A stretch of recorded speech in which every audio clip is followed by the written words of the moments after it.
অনেক ঘুরে বেড়ালাম, এবার সোজা যাব এয়ারপোর্ট। প্লেনে চেপে চলে যাব সুইজারল্যান্ড, সুইস ব্যাংক লুট করতে। যদি সিট না পাই কারোর কোলে বসে যাব, আমাকে তো মানে কেউ দেখতেই পাবে না।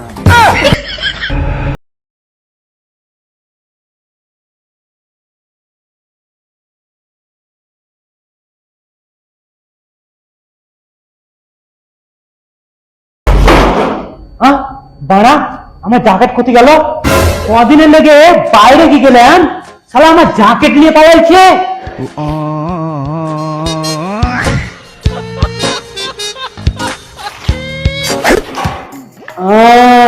শালা চার্জার নিয়ে যায়নি। আমিও দেখছি জ্যাকেটে কতদিন চার্জ থাকে। তারপর তোকে জেলে ভরে আমার দেশি টেকনোলজিতে গান মারবো।